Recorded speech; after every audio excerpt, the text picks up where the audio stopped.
שנכנסה אדר מרבין בשמחה. מי שנכנסה אדר מרבין בשמחה. We are continuing with our series on the holidays, and we are today going to be learning about the Halachos of Purim, and it is going to be based on Penenei Halacha from Eliezer Melamed. So we'll jump right in. During the month of Adar, Hashem flipped the bad into the good. In the Purim story, everything seemed like it was going wrong, and at the very last moment, Hashem flipped it all into good. And when this happens, we have great joy. For this reason, Adar is a month of great fortune for the Jewish people, and we should try to do business dealings with non-Jews, specifically in this month. The rabbis advised in Tani 29b, we should avoid doing business dealings with non-Jews in Av, where Jews have bad fortune, and do it in Adar instead. Chazal instituted the four parshiot be read before Purim: Parshas Shkalim, Parshas Zachor, Parshas Para, and Parshas Chodesh. So in these 4 weeks, we take out 2 Torah scrolls before Torah reading, and the first one is used to read from the parsha, and the second one is read as maftir, is read as this special parsha. In the past, Beis Din would set up the leap years based out of agricultural and astronomical concerns. But today, now that we don't have a Beis Din, we have a 19-year cycle. And in the cycle, 12 of the years are regular years, and 7 of these years are leap years. So the leap years are the 3rd, 6th, 8th, 11th, 14th, and 19th year in the cycle. The leap year is set up so that we have 2 Adars, a full month is added to the year. The 14th and 15th of Adar Aleph, the first Adar, is called Purim Katan, and on this day we don't fast, eulogize, or recite Tachanun, and we try to enhance our meal on the 14th of Adar to have a mini Seudah in commemoration of the day. Also in relation to Purim and to the month of Adar is the mitzvah to remember Amalek. We have a Torah commandment to remember and not forget the deeds that Amalek did to us. Amalek symbolizes the root of evil in the world. And the world cannot be perfect as long as this evil exists.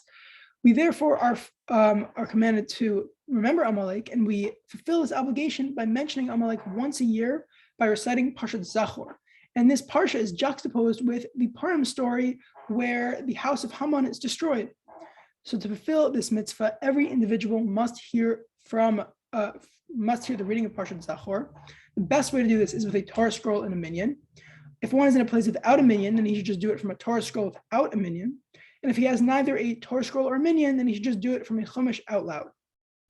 Mitzvos need kavana. So when listening to the parsha, you must have kavana that you are fulfilling the mitzvah of remembering Amalek.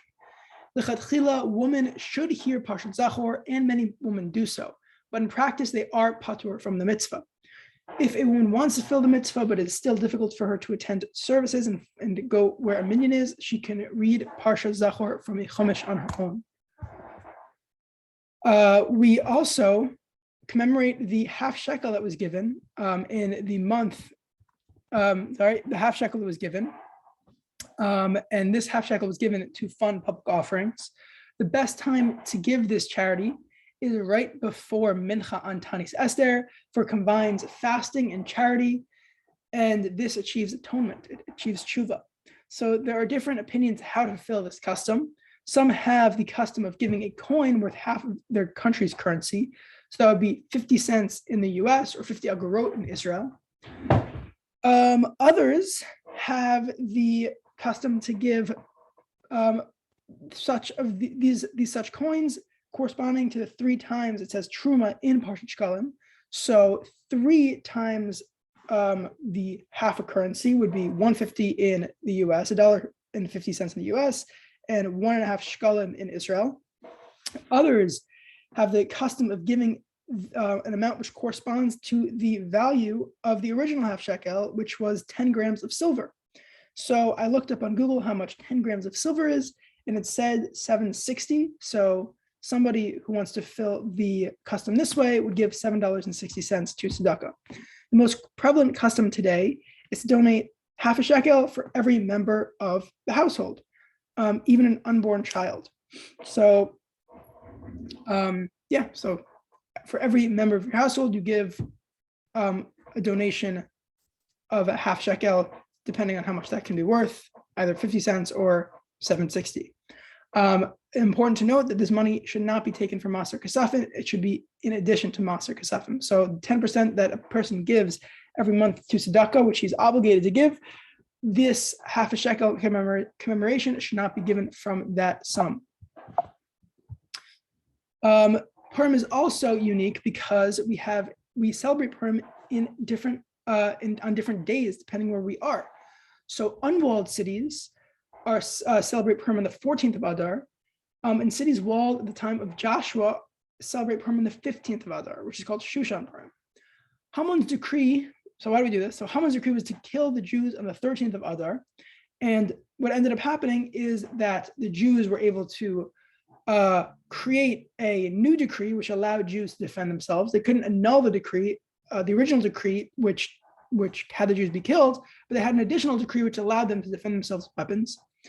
So on the 13th of Adar, when the decree for the Jews to be destroyed took place, the Jews were now allowed to fight and defeat their enemies. And this is what they did. On the 13th, they spent the whole day fighting. And the 14th, after they won the battle, they spent the day having feasts and festivities. And this is the day that we celebrate Purim on. But the capital of Shushan, there were so many enemies that it took 2 full days for the Jews to defeat everybody. So they continued fighting in the 14th. And the 15th is the day where the celebrations took place. So for this reason, we celebrate, the Jews celebrated on the 15th instead of the 14th. So the sages enacted that all prominent cities like Shushan would celebrate Purim on the 15th as a marker for what happened in Shushan. At the time, though, the land of Israel was in ruins, and there was no city in Israel which had a wall. So therefore, in respect to Israel, the sages enacted that determining what city would be walled would be based on the status of the wall as either walled or unwalled at the time of Yehoshua. All other cities outside of Israel will be celebrated only on the 14th, with only exception to Shushan, which will be celebrated on the 15th. Today, there is no clear tradition as to what cities were walled at the time of Yehoshua, and there isn't even a clear tradition as to where Shushan was. So therefore, we only celebrate Purim on the 15th in Jerusalem, and the rest of the world we celebrate it on the 14th. So we'll get more into the mitzvahs of the Purim day itself. Both men and women are obligated in hearing the Megillah, and this can be done by hearing anybody else recite the Megillah who is themselves obligated in the Megillah. We can talk more about whether a woman can discharge a man's obligation later. But clearly, a child who is not yet Gil Mitzvah is not obligated in hearing the Megillah, therefore it cannot discharge somebody else of his obligation. The Megillah is meant to publicize the miracle and demonstrate that Hashem oversees the world and directs everything towards the best outcome. Effort should be made to make a large reading of the Megillah with many people in attendance. Therefore, if a shul usually has many small minyanim, it should join together in a big minyan to make the Megillah be read more publicly and with more festivities and cheer. Therefore, somebody who usually davens in a smaller minyan should try to go to a larger minyan and try to join the rest of the community. If one cannot hear the Megillah with a minyan at all, you could still read the Megillah without a minyan. And this private reading should still be done with a bracha. So the proper time for reading the Megillah, we read the Megillah twice, at nighttime and at daytime. So the best time to do it is as early as possible, right after Mariv at night and right after Shacharis at day. But technically, the mitzvah can be filled at any point of the night from Tzeis Kochavim to Olas HaShachar, so from 3 stars until the beginning of the next day, until light begins to shine into the sky in the next day. The daytime reading can take place from any time from sunrise until Shkia, until sunset. But with the Eved, if one reads by Olas HaShachar, he is still technically fulfilled his mitzvah, but it is not ideal. One should make sure not to eat or sleep before fulfilling the mitzvah of hearing the Megillah. But if one is very thirsty or hungry, he or she can drink or eat a snack before the Megillah, but not a meal. Snack is considered as much fruit as somebody wants, or less than the egg's volume of mazono. Okay, so women are obligated in hearing the Megillah. They had to do with the miracle taking place. Esther was the primary character of the story, therefore women are obligated. But the Rishonim are split as to whether a woman may read Megillah for a man. So for this reason, we say that only in a time of pressing circumstances, when a man can't discharge his obligation any other way, should a woman read a Megillah for him. And although a woman can hear Megillah and be discharged from obligation from other women with a bracha, it is preferable that she hear it from a man in shul with other men and make a greater event out of hearing the Megillah altogether. So children are not obligated, of course, in mitzvos, but a person has an obligation to train their child to read the Megillah and understand mitzvos once he's old enough to understand it. So this depends on the maturity of each child on their own, but usually at the age of around 9, a child can understand the story and should be present for Megillah reading. One can bring small children, the ages around 5 and 6, as long as they will not disturb others during the reading. If they will disturb others, then the child should not be brought. So additional laws, the reading must be done from a Megillah scroll. So a scroll is this black ink on a parchment. One must hear every word of the Megillah in order to discharge the obligation. But if one reads most of the Megillah from a Torah scroll and the rest, a minority of it, from a book or recites it by memory, he still has fulfilled the obligation as long as he recited the entire Megillah without missing a word. If one does miss a word, he doesn't hear a word from the person reading the Megillah, what he should do is quickly catch up, read the word from the printed version he has in his hands, read it and catch up to the point where the reader is, and then continue listening from where the reader is. During the reading itself, the listener should not read aloud from a printed Megillah because that might disturb himself and others from actually hearing. And the main mitzvah is to hear the Megillah from the actual scroll that the person is reading. Purim also has a special aspect of it in terms of joy and kindness. So just as Haman targeted us both physically and spiritually on Purim, we celebrate on Purim, we celebrate both through spiritual and physical means. So therefore we feast and we drink, and a joy is not true joy if you're only focused on yourself and you're only worrying about your own pleasures. The most true joy is when you share it with others and give joy to other people. And that's why in Purim we have the mitzvahs of Mishloach Manot and Matanot Le'Evyonim. So a bit more meaning behind this. Haman's decree made no distinction between Jews. If poor, rich, evil, or good, Haman's decree would kill every single Jew. We learn this. We learn from this that every single Jew is equally part of the Jewish nation. And we could even see this in a deeper level. In the Megillah itself, we see that when the Jewish people were scattered, that's when the harsh decrees were able to be created. So when Haman was talking to Achashverosh, this is the language used. There's a certain people scattered and dispersed among your people and all your provinces in your realm. So the Jews are scattered around. And soon after, the pasuk is, if it please your majesty, let an edict be drawn for their destruction. So the Jews are split, and that's when this edict of destruction is able to pass. Later, we see in the Megillah that when Esther is about to go to Achashverosh, she has Mordechai go, and she tells him, go assemble all of the Jews who live in Shushan and fast on our behalf. So when the Jews work together and do something together in unity, that's when the decree is annulled, and that's when we're saved.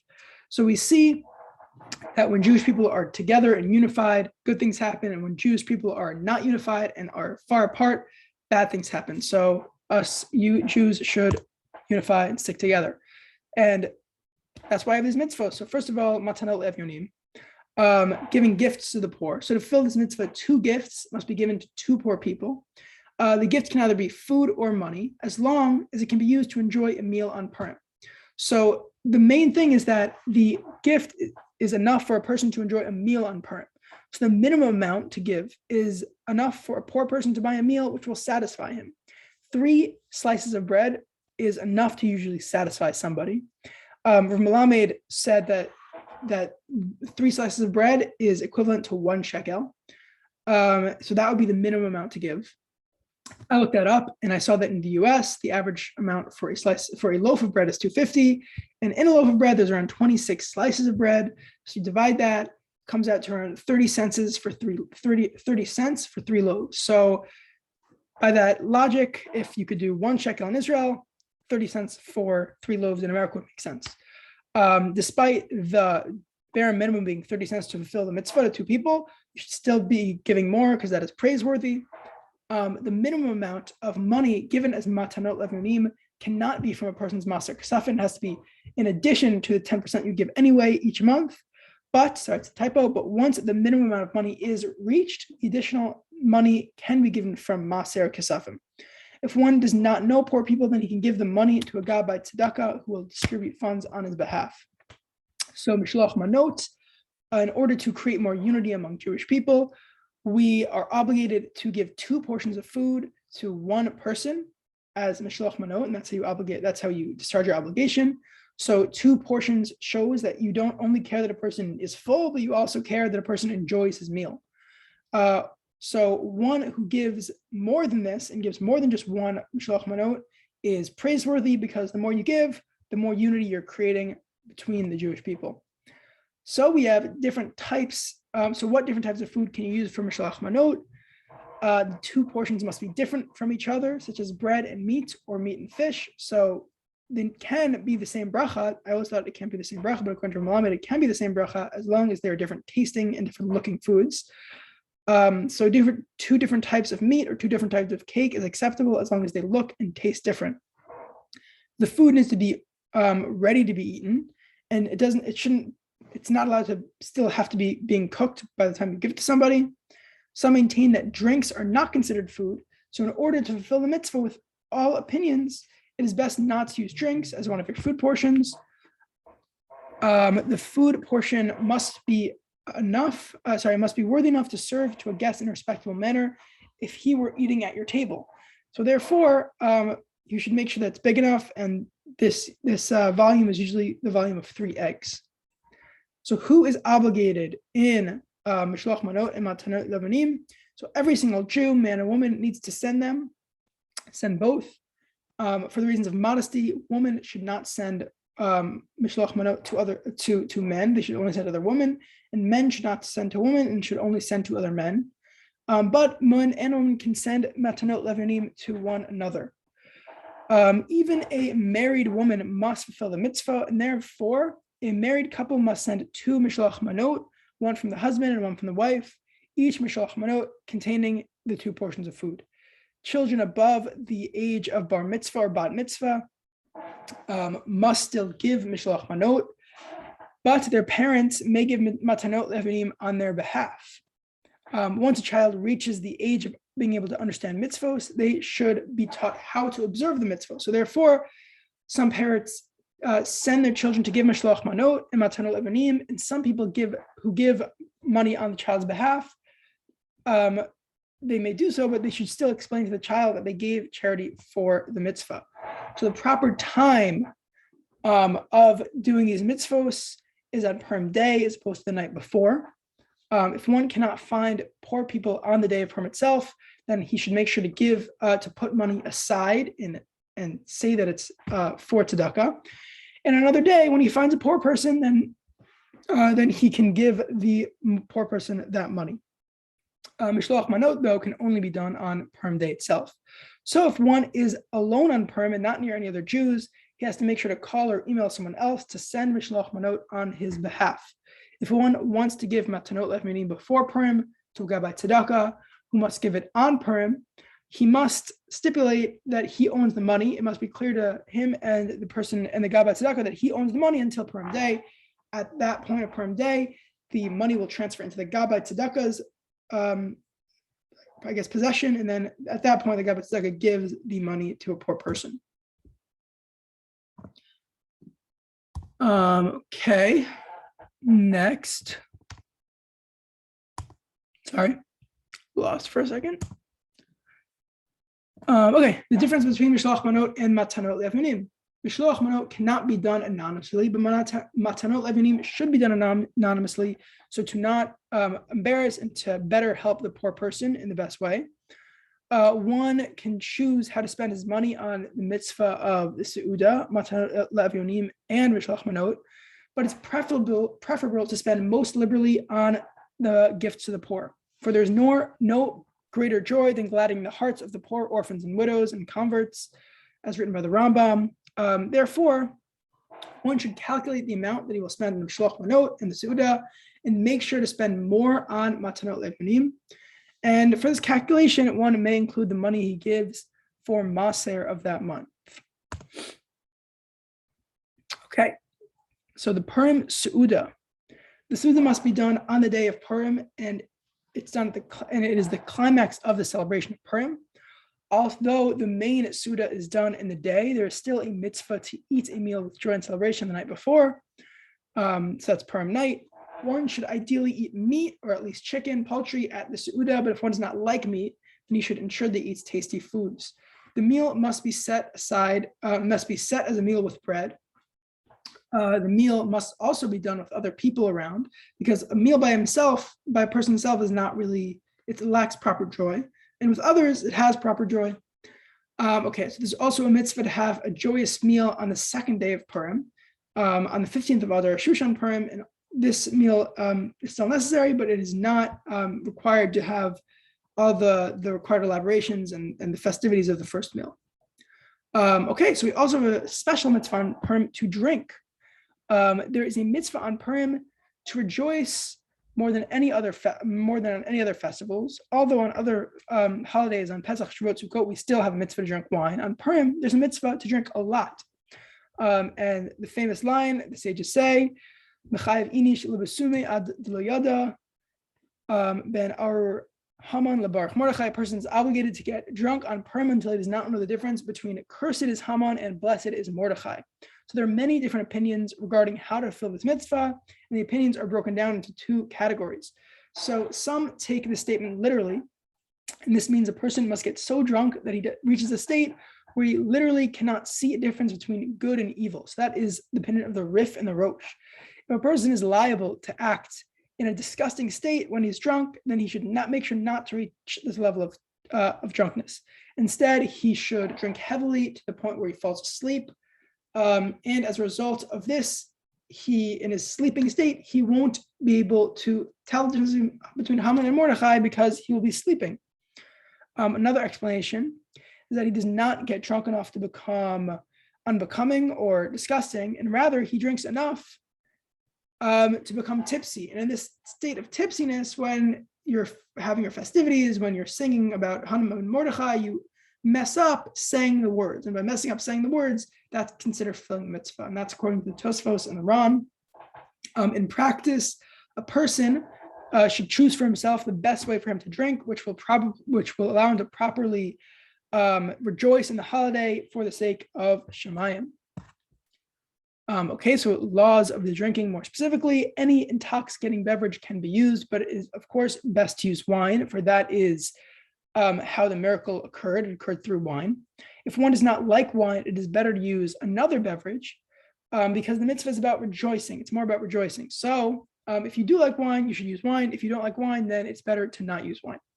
Women should drink wine, but they should make sure not to get drunk because it is not considered modest. If one knows that drinking will cause him to be sick or sad, then he should not drink. And instead, he should only drink a little more than usual.